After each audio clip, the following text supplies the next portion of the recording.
चलिए आगे बढ़ते हैं। तो भारत का सबसे बड़ा हथियार सप्लायर और डी कंपनी की पिस्टल सलीम से दिल्ली पुलिस के हाथ चढ़ गया है।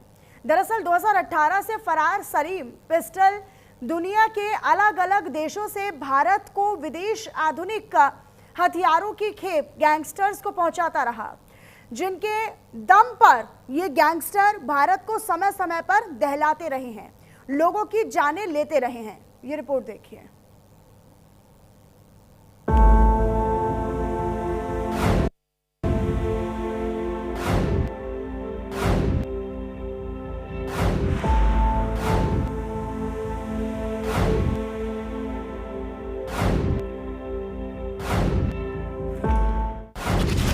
सलीम पिस्टल लगा पुलिस के हाथ, पूछताछ में खोलेगा कई बड़े राज, विदेशी हथियारों की तस्करी होगी बंद, सलीम के मददगारों को मिलेगा जब्त। भारत का मोस्ट वांटेड हथियार सप्लायर शेख सलीम उर्फ सलीम पिस्टल का लुका छिपी का खेल दिल्ली पुलिस ने 9 अगस्त को खत्म कर दिया। 2018 से सलीम पिस्टल भारत की एजेंसियों के साथ लुका छिपी का खेल खेल रहा था। 2018 में बेल मिलने के बाद हथियार सप्लायर सलीम पिस्टल ने विदेशों में अपना गुप्त आशियाना बनाया हुआ था। तब से वो दुनिया के अलग अलग देशों में छिपकर हथियारों का कारोबार कर रहा था। बीते करीब 7 सालों में सलीम ने भारत में ऐसे ऐसे गैंगस्टर्स को आधुनिक हथियार सप्लाई किए जिन्होंने देश को दहलाने में कोई कसर नहीं छोड़ी। बीते कुछ सालों में सलीम ने गैंगस्टर लॉरेंस बिश्नोई, हाशिम बाबा जैसे कई कुख्यात गैंगस्टर्स को हथियार सप्लाई किए। सूत्रों की माने तो सिद्धू मूसेवाला के मर्डर में शामिल एक आरोपी सलीम पिस्टल को अपना गुरु मानता था। सिद्धू मूसेवाला की हत्या में इस्तेमाल हुए हथियारों को देखकर गुरु चेले की इस जोड़ी की एक झलक भी दिखाई दी थी। सलीम पिस्टल दुनिया का सबसे बड़ा हथियार सप्लायर है। विदेशों में बने आधुनिक हथियारों की तस्करी धड़ल्ले से करता है। तुर्की में बनी जिगाना पिस्टल की तस्करी से सलीम पिस्टल ने लोगों को चौंका कर रख दिया था। पाकिस्तान और नेपाल के जरिए यह भारत में हथियारों की तस्करी करता था। पाकिस्तान से ड्रोन के जरिए भारत में हथियार मंगाता था। इसी ने भारत के बड़े बड़े गैंगस्टर्स को आधुनिक हथियार सप्लाई किए थे। माफिया अतीक अहमद और भाई अशरफ को मारने के लिए शूटर्स ने जिगाना पिस्टल का इस्तेमाल किया था। आपको बता दें कि भारत में तुर्की की जिगाना पिस्टल बैन है, लेकिन भारत के गैंगस्टर इस पिस्टल को खुलेआम इस्तेमाल कर रहे हैं। इसके पीछे सबसे बड़ी वजह सलीम पिस्टल ही है।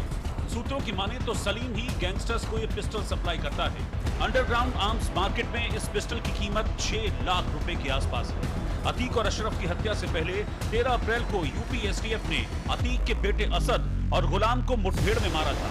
सूत्रों के मुताबिक दोनों के पास से 2 बंदूकें बरामद हुई थी। उनमें से एक वॉल्थर P88 और एक ब्रिटिश बुलडॉग थी। ये दोनों पिस्टल विदेशी थी। जिगाना पिस्टल की अगर बात करें तो इसे तुर्की की हथियार बनाने वाली कंपनी TISAS बनाती है। 2001 में जिगाना पिस्टल का निर्माण किया गया था। ये एक सेमी ऑटोमेटिक पिस्टल है। Zigana pistol short recoil mechanism पर ऑपरेट होती है। इस पिस्टल में ऑटोमेटिक फायरिंग पिन ब्लॉक है, जिसकी वजह से यह फंसती नहीं है। इसी वजह से यह बदमाशों का पसंदीदा हथियार है। जिगाना पिस्टल भारत और पाकिस्तान से लेकर एशिया के तमाम मुल्कों के गैंगस्टर्स के बीच पॉपुलर है। मलेशिया, तुर्की और फिलीपींस के पुलिसकर्मी इसका इस्तेमाल करते हैं। अमेरिकी कोस्ट गार्ड भी इसका इस्तेमाल करता है। जिगाना अलग अलग वजन, साइज, बैरल की लंबाई और मैगजीन कैपेसिटी में आती है। पाकिस्तान में भारी पैमाने पर अवैध तरीके से जिगाना पिस्टल का निर्माण होता है। हालांकि अतीक अहमद के हत्यारों तक ये पिस्टल कैसे पहुंची, ये अभी साफ नहीं है। सूत्रों की माने तो ये पिस्टल पाकिस्तान के रास्ते अतीक के हत्यारों तक पहुंची थी। भारत में इन विदेशी हथियारों की सप्लाई वॉल्थर P88 पिस्टल, जिससे अतीक का मर्डर हुआ था, ये एक जर्मन मेड पिस्टल है। जर्मन की मशहूर कार्ल वॉल्थर कंपनी इसे बनाती है। जेम्स बॉन्ड की मशहूर सीरीज में इसी पिस्टल को दिखाया गया था। इसे साइड हथियार के तौर पर इस्तेमाल के लिए बनाया गया था। यह वॉल्थर PI के रिप्लेसमेंट थी। यह ऑटोमेटिक पिस्टल है और रिकॉइल ऑपरेटेड है।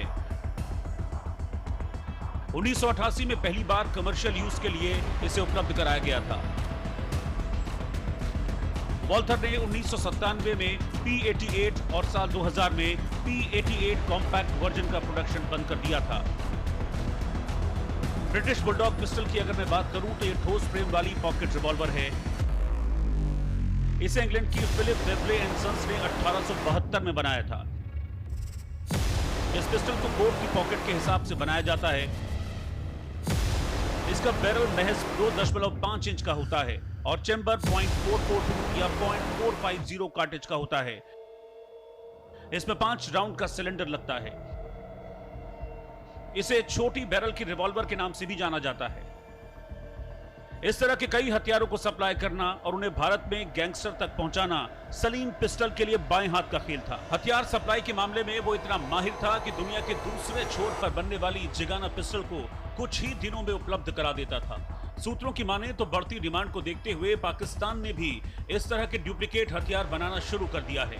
ऐसे में सलीम पिस्टल के लिए इन हथियारों की तस्करी करना और आसान हो गया था। सलीम पिस्टल पिछले कई सालों से पाकिस्तान से उम्दा क्वालिटी के हथियार की सप्लाई भारत में करवाता था।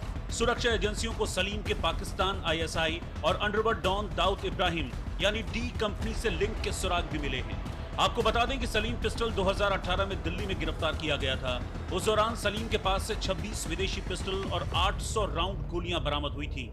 उस दौरान वो जेल भी गया था, लेकिन कोर्ट से बेल मिलने के बाद वो विदेश भाग गया।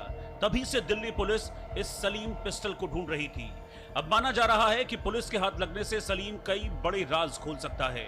इन खुलासों से पुलिस को भारत में हथियार सप्लाई नेटवर्क को नेस्त नाबूद करने में मदद मिलेगी, जिससे भारत में गैंगस्टर विदेशी हथियारों के जरिए वारदातों को अंजाम नहीं दे पाएंगे।